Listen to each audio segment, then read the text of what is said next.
Hello friends, स्वागत है आप सभी का हमारे यूट्यूब चैनल टेस्ट सीरीज पे। आज की इस टेस्ट सीरीज क्लास में देखेंगे हम लोग आधुनिक भारत से टॉप 30 क्वेश्चन जो सीआईएसएफ और सीआरपीएफ के लिए इंपॉर्टेंट होंगे। आज की क्लास बहुत ही बेहतरीन होने वाली है फ्रेंड्स, तो आज की क्लास में लास्ट तक जरूर बने रहिएगा। तो चलिए आज की क्लास को शुरू करते हैं। आज की क्लास में पहला सवाल है, भगत सिंह को फांसी की सजा सुनाने वाले न्यायाधीश कौन था? तो आंसर हो जाएंगे जेसी हिल्टन। जेसी हिल्टन जो थे उस समय न्यायाधीश थे। तो ये फांसी की सजा कब दी गई थी, यानी भगत सिंह को फांसी कब दी गई थी फ्रेंड्स? तो 23 मार्च 1931 ईस्वी को भगत सिंह को फांसी दी गई थी। इसके साथ ही और दो अन्य व्यक्ति को दिए गए थे। भगत सिंह के साथ साथ सुखदेव को और राजगुरु को भी फांसी दे दी गई थी। कब दी गई थी? 23 मार्च 1931 ईस्वी को। नेक्स्ट है, महात्मा गांधी के राजनीतिक गुरु कौन थे? तो आंसर हो जाएंगे गोपाल कृष्ण गोखले। गोपाल कृष्ण गोखले जो थे महात्मा गांधी के राजनीतिक गुरु थे। सत्य के साथ ही फ्रेंड्स, महात्मा गांधी से रिलेटेड एक और सवाल बहुत सारे एग्जाम में पूछे जाते हैं कि महात्मा गांधी द्वारा लिखित पुस्तक कौन कौन सी है, तो इसे आपको जानना याद रखना जरूरी है। महात्मा गांधी ने पुस्तक लिखे थे सत्य के साथ मेरे प्रयोग। क्या बुक का नाम है? सत्य के साथ मेरे प्रयोग। किसके द्वारा लिखी गई है? तो गांधी जी के द्वारा लिखी गई है।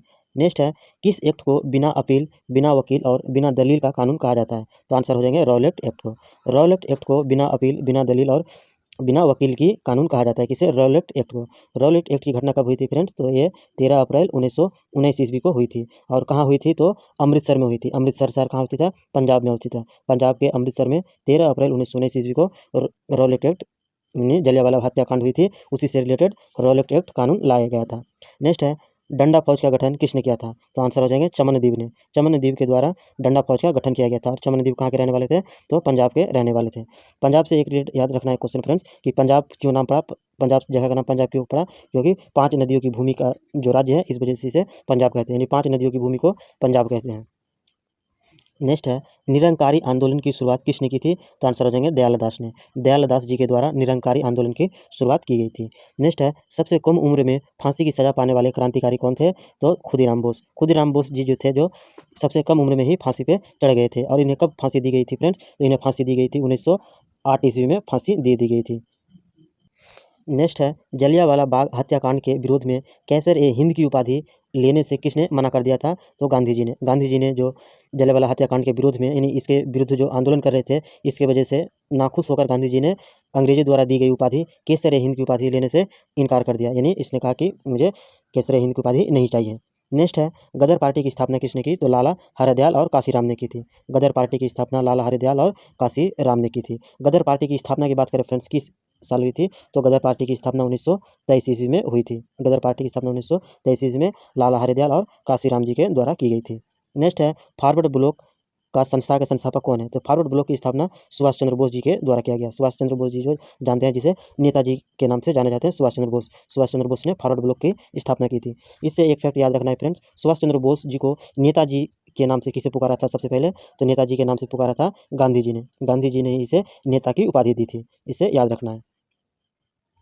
नेक्स्ट है, कांग्रेस का विभाजन कब और किन दलों में विभक्त हो गया? कांग्रेस का विभाजन जो है 1907 ईस्वी में हुआ।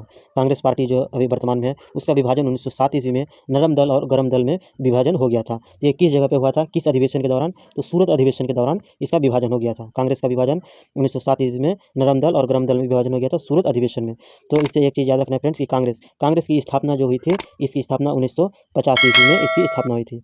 कांग्रेस की स्थापना 1985, सॉरी फ्रेंड्स, कांग्रेस की स्थापना जो हुई थी 1885 ईस्वी में, यानी 1885 में कांग्रेस की स्थापना हुई थी। और कांग्रेस की स्थापना जो की गई थी, तो किसके द्वारा स्थापना की गई थी? तो याद रखना है फ्रेंड्स, एलन ऑक्टेवियम ह्यूम, यानी कि AO ह्यूम के द्वारा कांग्रेस की स्थापना की गई थी।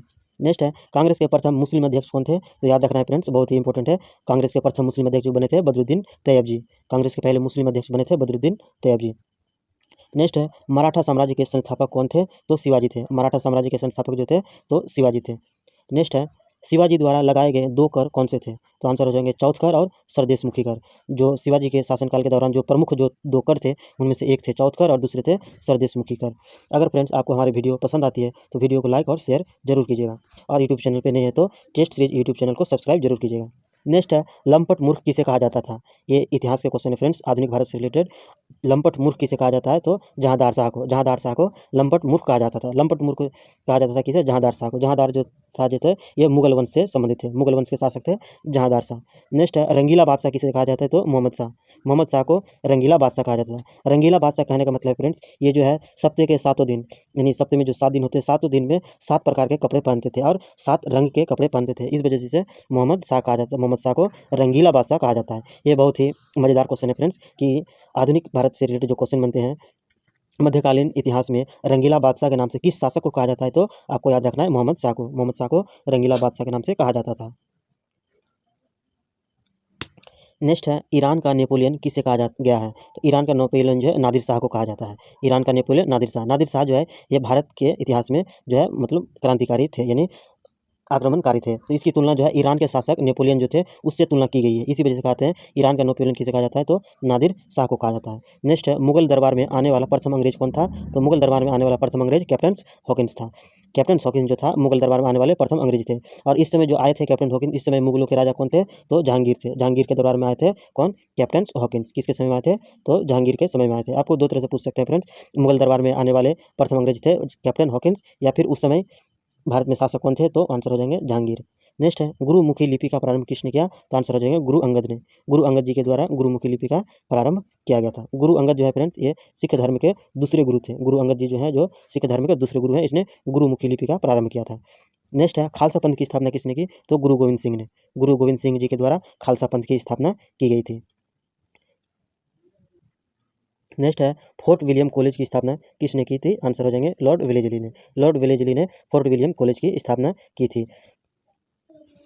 नेक्स्ट है भारत में पहली बार सार्वजनिक निर्माण विभाग की स्थापना किसने की तो आंसर हो जाएंगे लॉर्ड डलहौजी ने, लॉर्ड डलहौजी ने भारत में पहली बार सार्वजनिक निर्माण विभाग की स्थापना की थी। लॉर्ड डलहौजी के समय में ही फ्रेंड्स बहुत सारे कार्य किए गए थे। लॉर्ड डलहौजी के समय में ही भारत में ट्रेन चलाने की शुरुआत हुई थी, कब की गई थी 1853 ईस्वी में जो भारत में ट्रेन चलाई गई थी, तो इस समय कौन थे शासक तो लॉर्ड डलहौजी, इसी के समय में ट्रेन चलने का प्रारंभ किया गया था। इसी के साथ में फ्रेंड्स लॉर्ड डलहौजी के समय में राज्य अपहरण नीति आई थी, राज्य अपहरण नीति जो आई थी लॉर्ड डलहौजी के समय में, और ट्रेन का परिचालन भी हुआ था लॉर्ड डलहौजी के समय में।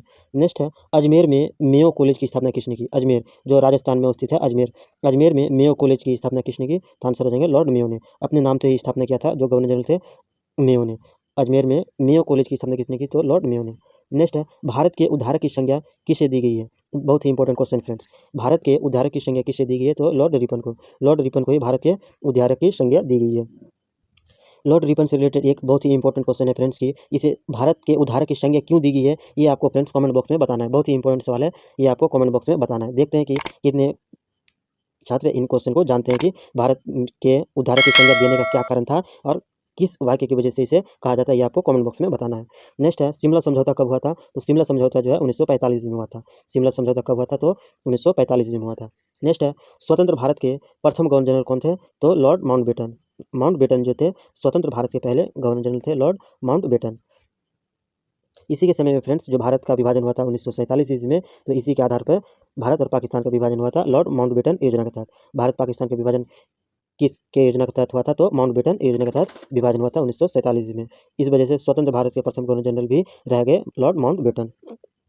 नेक्स्ट है तात्या टोपे का वास्तविक नाम क्या था तो आंसर हो जाएंगे रामचंद्र पांडुरंग, रामचंद्र पांडुरंग जो थे तात्या टोपे का वास्तविक नाम था, तात्या टोपे का वास्तविक नाम क्या था रामचंद्र पांडुरंग। रामचंद्र पांडुरंग जो है फ्रेंड्स ये आधुनिक भारत के क्रांतिकारी थे। तो आधुनिक भारत के क्रांतिकारी के दौरान किस जगह से युद्ध का नेतृत्व कर रहे थे तो ये कानपुर शहर से अपने युद्ध का नेतृत्व कर रहे थे। किस जगह के रहने वाले थे तो कानपुर के रहने वाले थे। नेक्स्ट है इंग्लैंड में भारतीय सुधार समिति की स्थापना किसने की तो आंसर हो जाएंगे दादा भाई नौरोजी ने, दादा भाई नौरोजी ने कई बार इंग्लैंड का यात्रा किया था, उनमें से जब इंग्लैंड गए थे तो उस समय इंग्लैंड में भारतीय सुधार समिति की स्थापना की थी दादा भाई नौरोजी ने। इसी ने अपने जीवन में कई सारे सिद्धांत दिए, जिनमें से एक प्रसिद्ध है फ्रेंड्स कि दादा भाई नौरोजी ने धन निकास सिद्धांत का प्रतिपादन किया था। धन निकास सिद्धांत दिया था किसने दादा भाई नौरोजी ने धन निकास सिद्धांत का प्रतिपादन किया। नेक्स्ट है जलियांवाला बाग हत्याकांड में जनरल डायर का सहयोग करने वाले कौन थे तो आंसर हो जाएंगे हंसराज, हंसराज नामक व्यक्ति ने जलियांवाला बाग हत्याकांड में जनरल डायर का सहयोग किया था, हंसराज नामक व्यक्ति ने।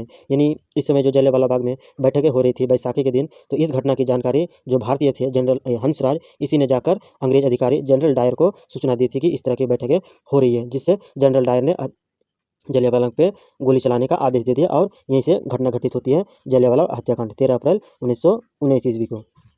नेक्स्ट क्वेश्चन, नेक्स्ट है, मेवाड़ में भील आंदोलन का नेतृत्व किसने किया था? तो आंसर हो जाएगा मोतीलाल नेहरू तेजावत ने। मोतीलाल तेजावत ने मेवाड़ में भील आंदोलन का नेतृत्व किया था। नेक्स्ट है, साइमन कमीशन को किस नाम से जाना जाता है? तो साइमन कमीशन को white man commission. White man commission कहने का मतलब है फ्रेंड्स, ये सारे के सारे गोरे व्यक्ति यानी अंग्रेज अधिकारी थे। गोरे व्यक्ति को ही व्हाइट मैन कमीशन कहा गया, यानी सारे के सारे कमेटी में जितने सदस्य थे सारे के सारे अंग्रेज अधिकारी थे, और अंग्रेज अधिकारी के तो जानते ही हैं कि सफ़ेद कलर के होते हैं, व्हाइट कलर के होते हैं, इस वजह से व्हाइट कमीशन कहा गया। साइमन कमीशन की बात करें फ्रेंड्स, तो साइमन कमीशन का गठन जो हुआ था इंग्लैंड में 1927 में इसका गठन किया गया था। 1927 ईस्वी में गठन किया गया था, लेकिन भारत जो आया था 1928 ईस्वी में इसका आगमन होता है। भारत में आगमन होता है साइमन कमीशन का आगमन 1928 ईस्वी में। नेक्स्ट है, प्रथम गोलमेज सम्मेलन कब हुआ था? तो आंसर हो 17 नवंबर 1930 ईस्वी को। 17 नवंबर 1930 ईस्वी को प्रथम गोलमेज सम्मेलन होता है। नेक्स्ट है, भारत को आज़ादी कब मिली? तो आंसर हो जाएगा 15 अगस्त 1947 को। आज का आखिरी सवाल फ्रेंड्स, भारत को आज़ादी कब मिली थी? बहुत ही ईजी क्वेश्चन है। 15 अगस्त 1947 ईस्वी को कब मिला था? तो शुक्रवार का दिन था। शुक्रवार के दिन ही भारत को आज़ादी मिली थी। तो फ्रेंड्स, आज की क्लास यहीं से समाप्त होती है। आज की क्लास कैसी लगी फ्रेंड्स, ऑनलाइन क्वेश्चन और आधुनिक भारत से रिलेटेड, आप हमें कमेंट बॉक्स पे जरूर बताइएगा। और हाँ, अगर वीडियो पसंद आती है तो वीडियो को लाइक और शेयर जरूर कीजिएगा, और यूट्यूब चैनल पे नए हैं तो यूट्यूब चैनल को सब्सक्राइब जरूर कीजिएगा। अब फिर मिलते हैं इसी तरह के नेक्स्ट वीडियो को लेकर। तो फ्रेंड्स, आज की क्लास में इतना सारा समय देने के लिए आपको तहे दिल से धन्यवाद। अब फिर मिलते हैं इसी तरह के नेक्स्ट क्लास को लेकर। जय हिंद।